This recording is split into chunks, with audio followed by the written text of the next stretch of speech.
Baiklah, Assalamualaikum warahmatullahi wabarakatuh. Perkenalkan, nama saya Muhammad Rizwan, NIM 21130011 dari Fakultas Teknik Prodi D4 Teknik Elektro Industri Universitas Negeri Padang.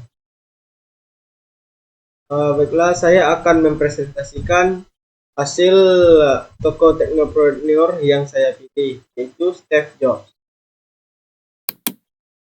Kisah Steve Jobs hingga mencapai kesuksesan. 1. Kelahiran dan awal kehidupan. Steve Jobs lahir pada 24 Februari 1955 di San Francisco, California. Ia diadopsi oleh Paul dan Clara Jobs. Ia tumbuh besar di Mountain View, California, dan kemudian menjadi bagian dari Silicon Valley. Pendidikan dan pencarian pengetahuan. Jobs belajar di Red College, tetapi dia keluar setelah beberapa semester karena tekanan keuangan. Namun, dia tetap mengikuti kelas-kelas yang menarik minatnya. Dia juga bekerja di Atari sebelum melakukan perjalanan ke India mencari kedamaian spiritual.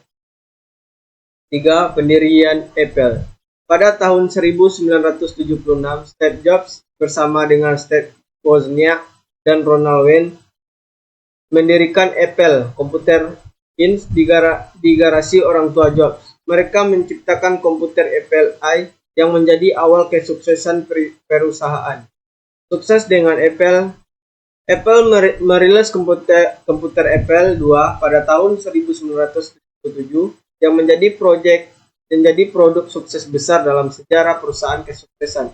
Ini menggunakan Apple untuk tumbuh pesat. Konflik dan pemecatan. Pada pertengahan 1980-an, Jobs terlibat dalam konflik internal di Apple dan dipecat dari perusahaan yang ia dirikan sendiri. Ini merupakan salah satu periode sulit dalam kehidupannya. Setelah dipecat dari Apple, Jobs mendirikan perusahaan komputer Next dan mengambil alih Pixar Animation Studio. Pixar kemudian menjadi terkenal dengan film-film animasi seperti Toy Story. Pada tahun 1996, Apple mengakuisisi Next dan Steve Jobs kembali ke perusahaan yang didirikan. Dia mengambil alih sebagai CEO dan memulai transformasi besar-besaran dalam produk dan bisnis Apple. Di bawah kepemimpinan Jobs, Apple merilis serangkaian produk inovatif seperti iMac, iPod, iPad, iPhone, dan MacBook. Produk-produk ini menciptakan fenomena global dan menjadikan Apple salah satu perusahaan teknologi terbesar di dunia. Jobs adalah pimpinan yang visioner dan karismatik. Ia memimpin Apple dengan visi jangka panjang tentang bagaimana teknologi dapat mengubah dunia.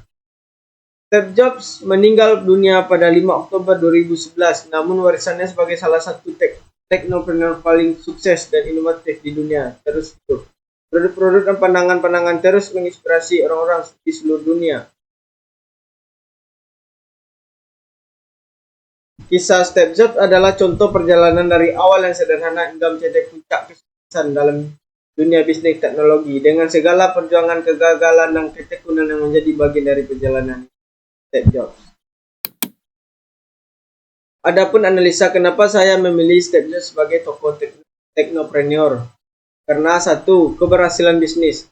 Steve Jobs adalah salah satu pendiri Apple yang telah sukses menciptakan produk-produk inovatif seperti iPhone, iPad, dan Macintosh. Keberhasilan bisnisnya menjadikan salah satu contoh sukses dalam dunia teknologi.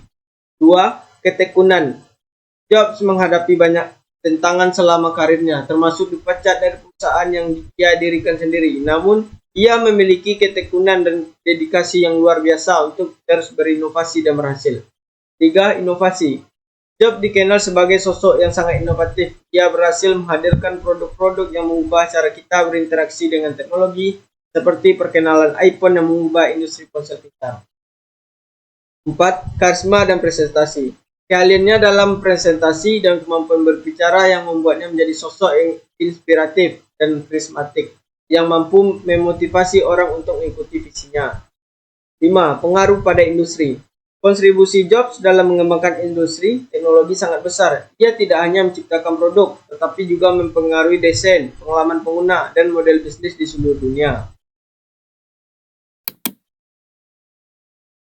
Dan ada juga alternatif yang bisa diambil dari Steve Jobs sebagai tokoh teknopreneur. 1. Stay hungry, stay foolish. Ini adalah salah satu kutipan terkenal dari Steve Jobs. Ia mengajarkan kita untuk selalu bersemangat mencari pengetahuan baru dan berani mengambil risiko, bahkan jika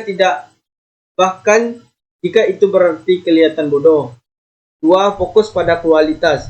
Jobs selalu menekankan pentingnya kualitas dalam produk. Ia mengatakan, saya tidak tertarik pada jumlah, saya tertarik pada kualitas. Ini mengajarkan kita untuk tidak mengorbankan kualitas demi kuantitas. 3. Simplifikasi. Jobs mengingatkan kita untuk menjaga hal-hal yang sederhana. Ia berbicara tentang pentingnya menyederhanakan produk agar mudah digunakan dan dipahami oleh pengguna. 4. Berani berbicara dan mempertanyakan. Jobs mengajarkan pentingnya berbicara dengan jujur, bahkan jika itu seperti menantang status quo.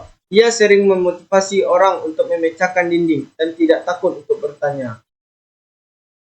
5. Fokus pada produk utama.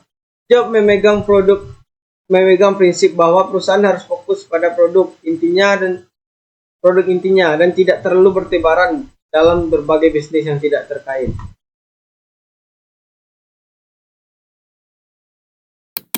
6. Memahami pelanggan. Jobs selalu berusaha memahami kebutuhan dan keinginan pelanggan.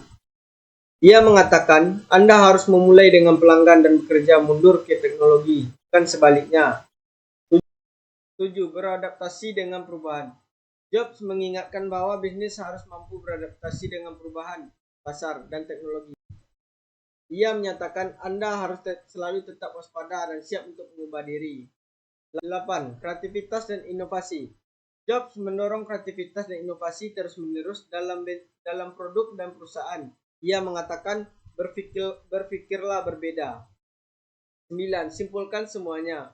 Jobs mengajarkan pentingnya menghubungkan titik-titik antara berbagai pengetahuan dan pengalaman dalam hidup kita. 10. Ketekunan dan kepemimpinan. Jobs mengingatkan bahwa ketekunan dan kepemimpinan yang kuat penting dalam mencapai tujuan besar. Dan ada pun juga analisa kegiatan Steve Jobs sebagai tokoh entrepreneur, yaitu pendiri Apple. Inovasi berkelanjutan, fokus pada pengalaman pengguna, riset pasar yang mendalam, kemitraan strategis, fokus pada desain, keberanian untuk mengambil risiko, kualitas yang tinggi, ketekunan dan kepemimpinan yang kuat, berorientasi pada visi kesalahan sebagai pelajaran. Baiklah, sekian hasil presentasi saya. Saya tutupi dengan wabillahi taufik wal hidayah. Assalamualaikum warahmatullahi wabarakatuh.